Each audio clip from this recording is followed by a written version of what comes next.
Un grand pouvoir implique de grandes responsabilités. J'ai reçu là un don, une malédiction.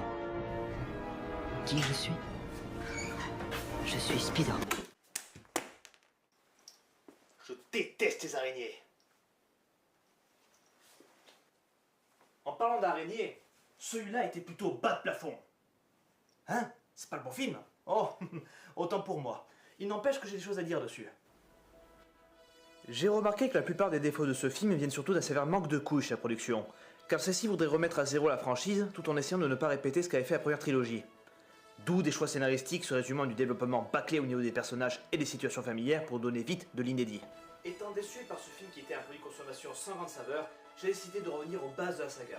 Un film qui a marqué l'enfance de ma génération. Et qui répond au nom de Spider-Man. Oui, je vous ai écorché les oreilles. Mais une question se pose. À une époque où on aime bien chier sur les reboots, faut-il croire que les films originaux sont intouchables? C'est une question stupide. Déjà parce que tous les films ne se valent pas, reboot ou non. Et aussi parce que Spider-Man est un film débile. Ne vous laissez pas avoir par cette tumeur maligne qu'on appelle nostalgie, car Spider-Man n'a pas survécu aux beaux souvenirs, loin de là. Mais je sais que les images parlent mieux que les mots. De ce fait, commençons le film. Bon, je vais pas chier sur le film dès le début quand même. Voilà une note positive. Ce générique est ultra classe. La musique de Danny Elfman nous annonce d'un ton puissant et sérieux que nous allons être pris par une histoire contenant un souffle épique.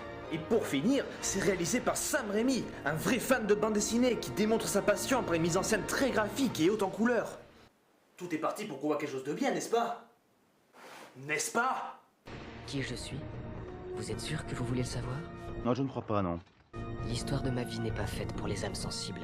Ouh, j'ai peur. C'est ça, faites le malin. Mon histoire, comme toute histoire qui mérite d'être racontée, concerne une fille.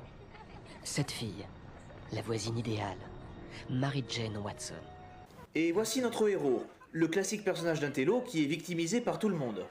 J'ai rien contre le fait que le personnage soit un loser, au contraire, on peut bien ressentir sa progression quand il va devenir Spider-Man, mais là c'est franchement abusé. Même ce chauffeur de bus le martyrise. Arrêtez le bus! Arrêtez le bus! Il nous court après depuis Woodhaven Boulevard. Ouais, ça veut dire quoi ça? Est-ce que je suis censé connaître les rues de New York?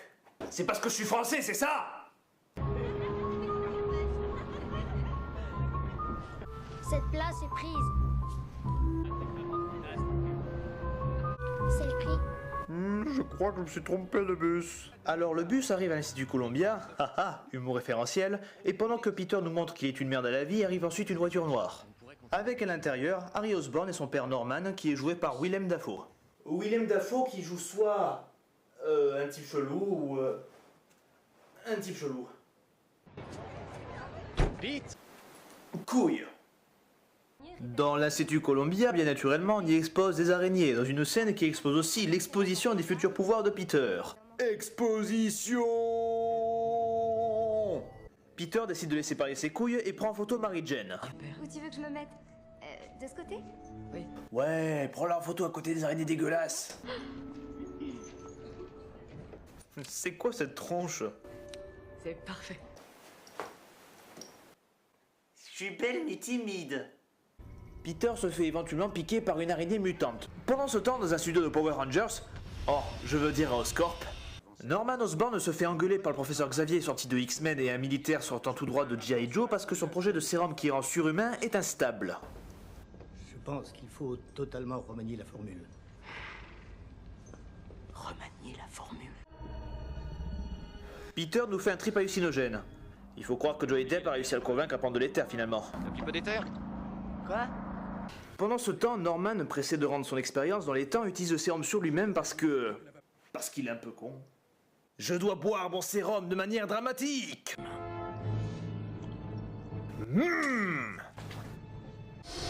Bien entendu, l'expérience tourne mal. La preuve, c'est vert. Oh mon Dieu, il est en train de surjouer. Vite, je dois annuler le processus. Sa carrière en dépend. Oh mon Dieu. Oh non, son jeu d'acteur est mort. Willem, souviens-toi de Platoon. C'est trop tard.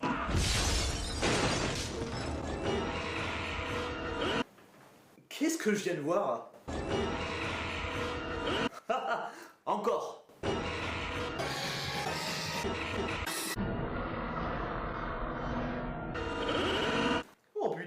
m'amuser avec celui-là. Le lendemain, Peter se réveille et remarque que son corps a changé. Par contre, il reste toujours débile. Pourquoi me diriez-vous? Eh bien, disons que si je me réveillais avec un corps de rêve et que j'avais plus besoin de porter mes lunettes, moi je crierais au miracle. Mais lui, bof, c'est une journée qui commence bien, c'est cool. Génial. Tu te sens mieux ce matin? Il y a du changement? Du changement? Ouais. Monumental. Et quand on s'intéresse pas à la bite de Peter, on apprend aussi qu'il habite à côté de son idéal féminin. Mais bon, je vais pas commenter sur ça. Je vais plutôt souligner un superbe contraste entre les Parker qui ont toute la petite famille sans souci qu'on pourrait voir dans une pub. Elle ne commence pas sans moi. Et toi ne commence pas avec moi. Uncle Ben? C'est toujours un succès. Et à côté, on a Mary Jane qui a un père qui insulte tout le temps. Traînée, tu seras toujours une traînée, comme elle. Attends, qu'est-ce qu'il a dit? T'es une traînée, t'es une traînée. Une traînée? C'est précis comme insulte. Je vais le noter d'ailleurs.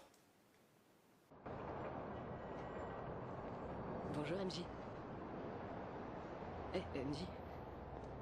Je sais pas si t'es au courant, mais on est voisins depuis que j'ai 6 ans et je... 6 ans, sérieux? Enfin bon. Non, ce qui me dérange le plus, c'est plutôt cette femme en noir qui semble marcher sur place entre deux plans. Faut croire qu'il y a un bug dans la matrice. Wow. Ta gueule. Pendant ce temps, dans la demeure du méchant qui n'est pas gentil, avec des murs et des meubles quasiment tout en verre parce que la subtilité n'existe pas... Le docteur Strom est mort. Quoi? On a trouvé son corps ce matin dans le laboratoire. C'est un meurtre, monsieur. Quoi? Mais de quoi parlez-vous? Quant à la combinaison et au planeur, Que s'est-il passé? on les a volés, monsieur. Et ensuite, on a aussi trouvé vos empreintes digitales, des images vidéo de vos pirouettes et un enregistrement sonore de votre rire par la sécurité, mais à part ça, rien. Pendant que le film essaie de combler le gros trou narratif que je viens de révéler, Peter se rend compte qu'il a un sens spécial qui lui permet d'être au courant du danger. Ah, et aussi, Peter n'est même pas encore Spider-Man qui doit déjà sauver Mademoiselle, je ne mets pas de soutif, des dangers de la cantine. Quelle gourdasse! Waouh! Pas mal les réflexes. Tu viens mettre des lentilles? À tout à l'heure. Mince, pourtant je trouvais mon sourire ravageur. Tiens, il y a encore un bug dans la matrice? J'aurais pas dû me branler dans les toilettes tout à l'heure. Mais étrangement, c'est plutôt de la toile qui sort de ses poignets. Ouais, quand on est petit, on n'y pense pas vraiment, mais à y réfléchir, c'est vraiment dégueulasse. Après ça, Peter décide d'essayer ses nouveaux pouvoirs. Ok, c'est très classe sa façon de découvrir ses pouvoirs. Bon, il le fait un peu à la vue de tous, mais ça va encore, c'est pas comme si elle allait crier.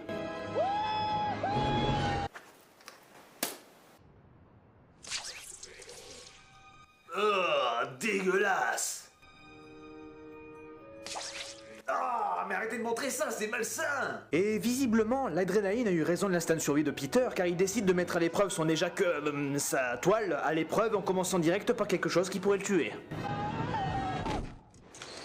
Et après s'être fait remplacer les dents, Peter rentre chez lui et arrive enfin à blablater avec Mary Jane qui est encore habillée comme une allumeuse. Et toi, tu feras quoi? J'irai en ville aussi, je crois. J'en ai marre d'être coincée ici. Je voudrais... Dis-le-moi. Vas-y, dis-le-moi. Je voudrais... Je veux m'envoler dans le bleu de l'espace. Non, en fait, Mary Jane rêverait d'être actrice à Broadway. Et ce dialogue à l'eau de rose se finit avec Mary Jane qui s'en va avec son petit ami Flash qui compense la petite taille de sa bite avec une voiture de luxe. Comme Peter est également impuissant, la précocité de ses jets en sont la preuve, il a bien compris que Mary Jane est une connasse futile et pas digne de ses attentes, donc il décide de s'acheter une voiture pour la draguer. Je rappelle qu'elle a un copain. Pour gagner de l'argent, Peter s'engage à un concours de catch, et on assiste à un super montage où il conceptualise le costume de Spider-Man. Ce qui me rappelle qu'il est très convenient que les super-héros sachent dessiner et coudre. Mais des mauvaises nouvelles arrivent du côté de Norman Osborn. Oscorp pourrait perdre le contrat en faveur de Quest. Je découvre une information que je serais censé connaître au moins 24 heures avant. Non, je dois contenir mon jeu d'acteur. Pendant que Willem Dafoe essaie de contenir une force destructrice capable de ruiner l'intégrité d'un film, Peter tente de faire croire à son oncle et à sa tante qu'il part à la bibliothèque, et oncle Ben insiste pour l'emmener. Merci de m'avoir ramené. Non, attends une minute, il faut qu'on se parle. On peut se parler tout à l'heure. Non, attends, je dois te dire la morale du film. Si tu me le permets. De quoi tu veux qu'on parle? Pourquoi maintenant? Mais parce qu'on ne se parle plus du tout depuis trop longtemps. Ta tante et moi ne savons plus qui tu es réellement. Tu es devenu un tir au flanc. Tu te livres à toutes sortes d'expériences bizarres tout seul dans ta chambre. Oula, oncle Ben, je vais essayer d'oublier ce que t'as dit à propos du moment dans la chambre, mais... Serais-tu en train d'insinuer que ton neveu qui a à peu près 17, 18, 19 ans, qui est au lycée, serait en fait Un adolescent? Mais avec du recul, cette scène est vraiment bien écrite. Ce que dit l'oncle Ben est juste et équilibré, et il délivre le message du film. Un grand pouvoir implique de grandes responsabilités. Sans que ça paraisse faux, ce qui est très cool. Mais assez de ça. On va maintenant parler d'une des meilleures scènes du film. Pourquoi? Parce qu'il y a Bruce Campbell. Le héros des Evil Dead se taille un caméo très mémorable dans les 3 Spider-Man. Et j'adore le voir piquer à vedette à Tobey Maguire pendant quelques minutes. L'araignée humaine, c'est ça, t'as rien de mieux au magasin? Non. Oh, ça craint. Au mortel, à l'admirable Spider-Man. Veuillez verrouiller les portes de la cage.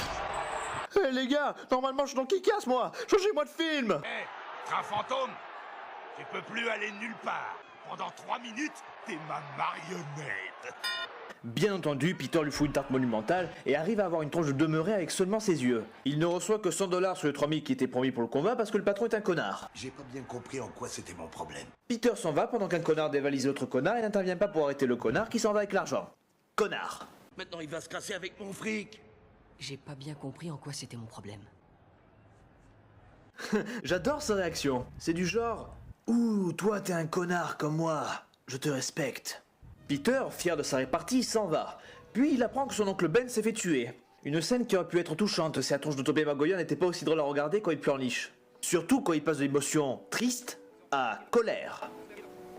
Subtilité. Il décide de venger son oncle et poursuit le responsable. Que c'est laid. Il n'y a aucun sens de la physique. J'ai l'impression de regarder Gravity. Par contre, quand il balance sa toile, ça sonne pas bien. C'est cool. Qui est là?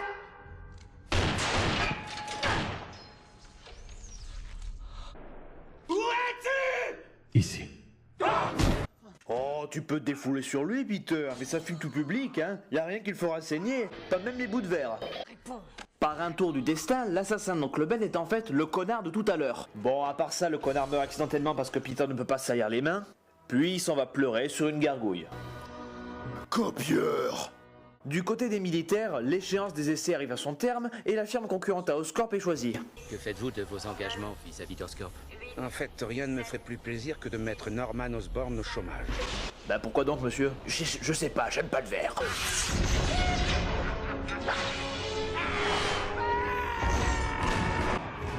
Après cette scène ridicule, on assiste à la graduation de Peter et de Harry.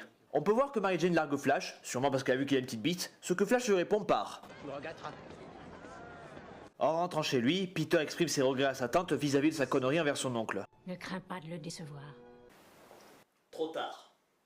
Le film prend la décision assez étonnante de ne jamais montrer la première apparition de Spider-Man. C'est la population de New York qui se rend compte qu'un justicier se manifeste dans la ville, ce qui amène des réactions assez originales. Sûrement une espèce de travelot, c'est sûrement un barjot. C'est un ringard, je déteste ce type. Un type avec 8 mains. Excitant. Mais après ça, c'est la population de New York. Je serais curieux de voir une version française. Hein. Un homme araignée qui balance sa toile. Je fais ça tous les soirs à ma femme. C'est un bolos. Je suis sûr, c'est une pédale de salope. Ouais, mec, je te le dis, c'est un communiste. Il est rouge, j'ai de la populace. Une révolution, man. La popularité de Spider-Man attise l'attention des médias, et en particulier le rédacteur du Daily Bugle, Jonah Jameson. C'est pour moi le meilleur personnage de la série, sûrement parce qu'il est radicalement différent des autres. Il est drôle mais pas agaçant, c'est un connard mais il est charismatique, et surtout, il a une répartie tellement grande qu'on a besoin d'un compteur pour relever ses répliques cassantes. Monsieur Jameson, votre femme sur la 2, elle voudrait savoir... Monsieur Jameson, il y a un problème avec la page 6. Eh ben nous, on a un problème avec la une, l'affaire. Ce sont des clients très importants, ils ne peuvent pas attendre. Eh ben, ils vont apprendre. Mais non, il ne fuyait pas, il allait probablement sauver quelqu'un d'autre. Elle aimerait savoir si vous voulez du chintz ou du velours dans la salle à manger. M'en fous, mais moins cher. Et ça, c'est la première scène avec lui. Mais pour en revenir à Spider-Man... Si on trouve des photos de Julia Roberts en string, on peut bien trouver les photos de ce rigolo. Mettez une pub à la une. Récompense pour une photo de Spider-Man. S'il ne veut pas être populaire, je me charge de le rendre impopulaire. Transmettez-moi mes directions en télégramme. Mais monsieur, on n'est plus dans les années 60. Ferme. Entre deux acrobaties, Peter rencontre Mary Jane, qui lui apprend maintenant qu'elle sort avec Harry. Je pense que Peter est censé exprimer quelque chose, mais le regard de camé de Tobey Maguire m'empêche de discerner toute forme de sentiment.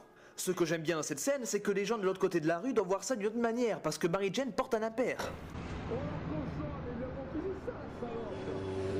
Ça n'a rien de honte. Ne le dis pas à Harry. En fait, tu sais, il ne vit pas sur ce petit truc que j'appelle la Terre. Harry. Ouais, je confirme. Peter découvre qu'il peut exploiter son image de Spider-Man pour le profit. Pourquoi? J'ai oublié. Quand on a du talent, on se doit d'en tirer profit. Oh bah j'aurais pas dit mieux, hein. Merci beaucoup, Joker. Un petit tour de magie, peut-être? Non, une autre fois. Et par quelle façon il en tire profit? En se prenant en photo. Eh bien pour ça, je te dis, va te faire foutre, Peter. T'es le premier à faire ces putains de selfies. Tu me dégoûtes.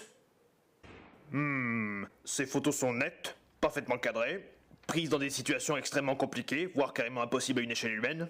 Il n'y a rien de suspect à ça. 200 $ pour l'ensemble. Ça me paraît un peu faible. Allez les vendre au plus offrant. Bonne idée. Monsieur, votre femme dit que le carrelage que vous vouliez pour l'entrée n'est plus en stock. Dites-lui qu'on mettra un tapis. Assis. Je vous en offre 300. Oula, attends, 300 $ pour des photos aussi rares? Et il accepte. Je voudrais une place, monsieur. Et en plus, il veut bien pousser pour lui. C'est même plus de la connerie à ce niveau-là, c'est de la connerie avancée. Pourquoi va-t-il pas voir ailleurs? Le Bugle est-il le seul journal qui parle de Spider-Man à New York? Bien sûr que non, un gars comme Spider-Man fait couler les encres partout. Peter pourrait se faire des couilles en or avec ses photos. Mais non, comme je l'ai dit plus tôt, il est con. Il n'envisage même pas l'idée d'aller voir ailleurs, il préfère garder un boulot ingrat. Pendant ce temps, chez les capitalistes très capitalisants, le professeur Xavier fait apprendre à Norman que sa compagnie va être vendue. Et il le prend plutôt bien. C'est moi qui ai fondé cette société. Et ce au prix de tous les sacrifices! Vous êtes viré, Norman. Slurp. Viré.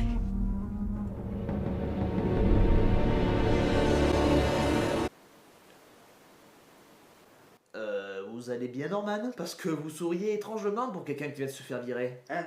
Oh, regardez, joli ballon en effet numérique.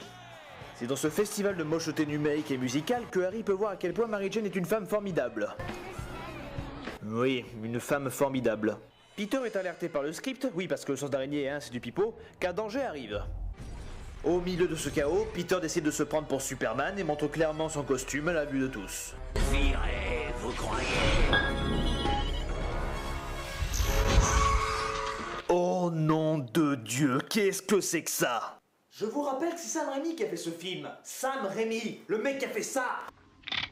Prends ça. Ou ça.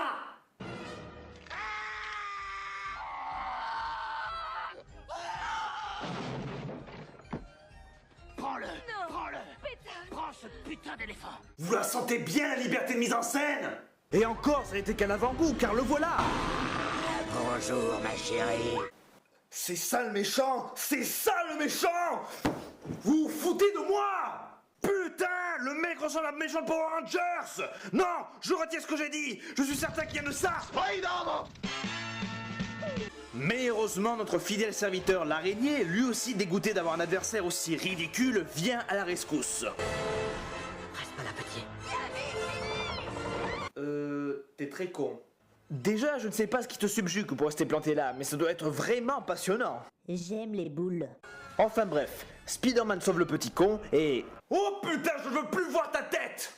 Naturellement, Peter doit sauver Mary Jane, on voit une très mauvaise chorégraphie de coups, c'est très embarrassant à regarder, puis arrive ce petit plan qui m'amuse.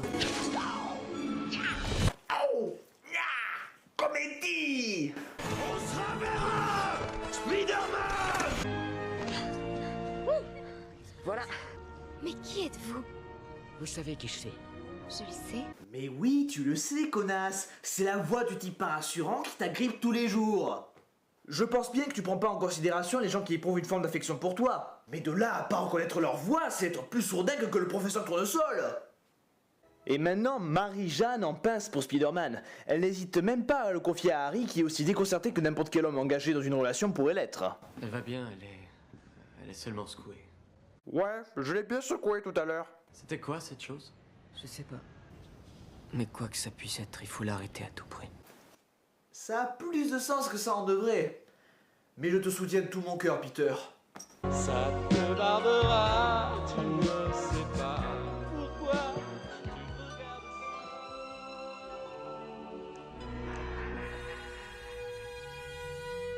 Il y a quelqu'un? Et on arrive à la séquence Actor Studio. Une petite catégorie que j'ai inventée pour dénommer le moment où un acteur est peut-être un peu trop engagé dans son rôle. Remarquez la subtilité du jeu de William Dafoe qui fait l'innocent Norman Osborn effrayé par le bouffon vert, alors qu'auparavant on le voyait comme un père aux allures oppressantes qui aspirait à des ambitions un poil irrationnelles.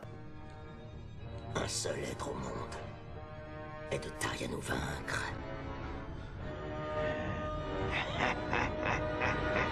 Après ce désastre, on retrouve Jameson qui essaie de sauver l'intégrité du film. L'ennui, c'est que vous ne faites confiance à personne. Mais si, à mon barbier. Quand on parle du loup... L'homme araignée, j'en étais sûr, vous êtes complices tous les deux. Hé, fiston, laisse un peu parler papa et maman, d'accord? Fais dodo. Excusez-moi, je me fais dessus quand je vois dormir quelqu'un. Le bouffon a capturé Spider-Man. Plein de possibilités s'offrent à lui. Il peut le tuer dans son sommeil, découvrir son identité, voire même lui faire subir le traitement du sérum pour le mettre à son niveau. Mais non, ils vont discuter. Alors, je n'ai pas de souci de voir le héros et le méchant discuter face à face comme dans The Dark Knight ou dans Kill Bill. Mais ici, le problème c'est que... enfin, les images parlent d'elles-mêmes. Toi et moi ne sommes pas si différents. Tu es un meurtrier. C'est comme ça. J'ai choisi ma voie. Tu as choisi celle du héros. Il y a 8 millions d'habitants dans cette ville. Et nous pourrions aussi détruire, causer la mort d'innombrables innocents dans d'égoïstes combats encore et encore et encore, jusqu'à mourir tous deux. On va faire ma version qui a plus de sens.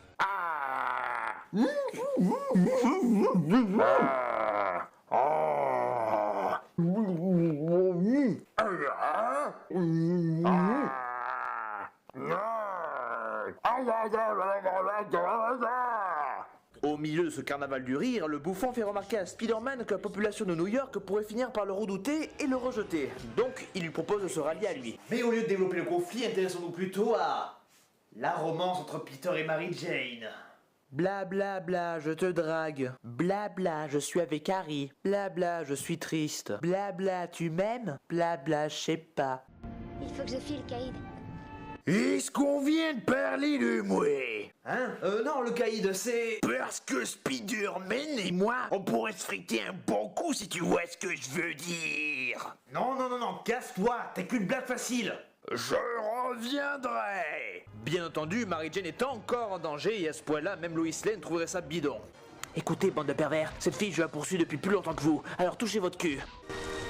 Vous avez le chic pour vous mettre dans de beaux draps. Vous avez le chic pour me sauver la vie. Et toi, t'as le chic pour ne pas reconnaître la voix de quelqu'un qui t'a parlé il y a moins d'1 minute. Est-ce que j'ai le droit de vous dire merci cette fois? Oh, il va falloir grimper un peu. Et maintenant, elle embrasse. C'est joli, c'est merveilleux, c'est romantique. Allez, on s'en fout, on passe à la suite. De manière assez épisodique, on passe au grand jour, où Spider-Man doit sauver un bébé d'un incendie, avec une manière assez hardcore de rentrer dans le bâtiment. Bordel, j'ai glissé. Bon, il est où le boufflard? Tout va bien, votre bébé n'a rien. Vous, je vous arrête et je vous embarque. Oh mon Dieu, il y a encore quelqu'un dans l'immeuble. J'y vais. Je vais attendre que vous reveniez. Je ne reviendrai pas, chef. Allez-y, courez! Ça va aller! Oh putain, tu fais super bien la nana. Merci. Avec moi, tu gagnes. Tout seul, tu perds. C'est toi qui as perdu, bouffon. Tu as perdu l'esprit. Vraiment? C'est ça ta répartie? Batman, donne-lui une leçon. Je suis revenu pour te battre. Superman, aide-le. Tu es un monstre, Zod. C'est terminé pour toi. Mais vous êtes tous super mauvais. Mauvaise réponse.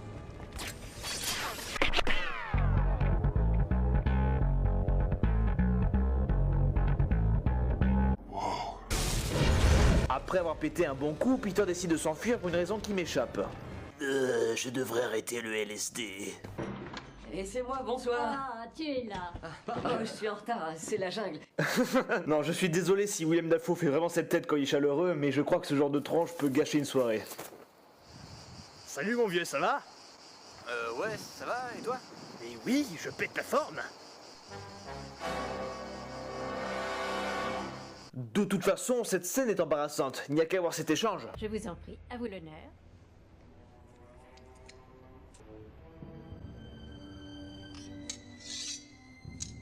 Mais après avoir découvert que Peter a eu la même blessure que Spider-Man, Norman quitte subitement le repas. Il faut que je parte. Ouais, c'est la version officielle ça. Je pense plutôt qu'il a fui le dinosaure hormonal qui servait de dinde. Ce qui s'ensuit peut être la scène la plus débile du film. Après le dialogue hyper cliché avec un miroir, quoi de mieux qu'un échange avec un foutu masque posé sur un siège? Parker doit être endoctriné. Je dois faire quoi? Fais-lui désirer la mort. Oui. Et puis, il y a cette réplique. Le cœur, Osborn. Avant tout, nous nous attaquerons à son cœur. D'abord le cœur, puis New York, puis le monde. Le bouffon décide de s'en prendre à Tante May, mais préfère l'aider à finir sa prière. Livre-nous du mal!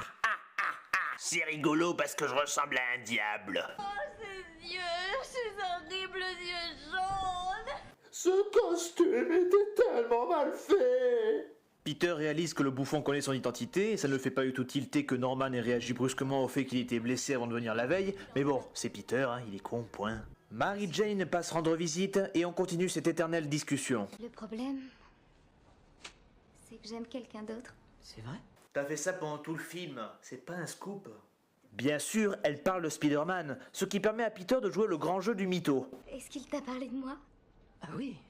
Et qu'est-ce qu'il a dit? Il a dit qu'il aimerait savoir ce que je pensais de toi. Et qu'est-ce que tu as dit? Est-ce que Mary Jane a 8 ans d'âge mental? Parce que là, Peter lui parle comme s'il était vraiment débile. Remarque, ça a du sens. Tu as vu Spider-Man? Mais oui, et il m'a dit que si tu étais sage, il viendra te faire une étoile dans le... Quand on la regarde dans les yeux, et qu'elle te renvoie ton regard, on éprouve du plaisir. À vrai dire, on ne sait même plus comment on se sent. C'est con ce qu'on dit. Bonjour, je viens compléter le triangle amoureux. Oh, je vois que je devrais aller me pendre. Harry confie à son père que Mary Jane est maintenant la copine de Peter. Parker. C'est bien. Tu te souviens des prénoms? Cette info titille l'esprit de Norman pour la suite, comme le montre ce jumpscare ultra gratuit. Et pendant que Sam Raimi s'amuse à faire peur aux petits-enfants, notre cher Peter... Parker. apprend que Mary Jane a été pris en otage. Est-ce que l'araignée veut venir jouer avec moi? Est-ce que tu aimes les films de super-héros? Et c'est au pont de Brooklyn que va se dérouler le combat final. Oh, clairement planeur, ma petite araignée. Prête-moi ta toile pour t'y étrangler. Quoi? Vous voulez que je compte sur ça? Qu'est-ce que vous voulez que je dise de plus? Il chante bien? Spider-Man retrouve le bouffon qui menace un groupe d'enfants et Mary Jane. Fais ton choix, l'araignée. Bouffon, ne fais pas ça! Quel pauvre choix de mots. Ce plan est très classe, mais d'un point de vue logique, ça voudrait dire que Spider-Man a les yeux complètement à l'ouest. Bien entendu, il n'y a aucune conséquence, Spider-Man sauve Mary Jane et les enfants, mais se retrouve dans une position de faiblesse. Heureusement, la population de New York vient à la rescousse. Ouais, allez, va te faire voir! Tu t'en prends à l'araignée, tu t'en prends à New York! T'en prendre à l'un d'entre nous, c'est comme t'en prendre à tout le monde! Enfin, passons. Le combat final se passe dans un bâtiment abandonné. Et parce que les personnages se sont enfin débarrassés de leur doublure numérique qui volait dans tous les sens, on a un affrontement plutôt intense et violent.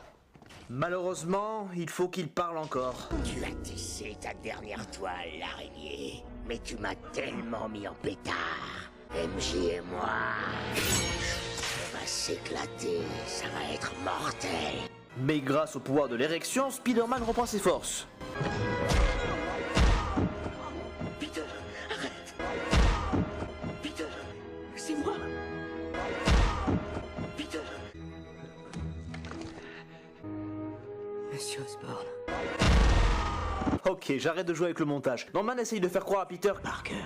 Ouais, qu'il est redevenu normal, et il lui dit ça. J'ai toujours été comme un père pour toi. Mec, tout ce que t'as fait pour lui, c'est le mettre en valeur devant ton fils. T'as rien fait d'autre. De toute façon, Peter... Parker. Ta gueule. Réponds de manière tout aussi bidon. J'ai déjà un père. Il s'appelait Ben Parker. Ton père était ton oncle? Ah, ça expliquerait pourquoi t'as une tête de... Adieu, Spider-Man.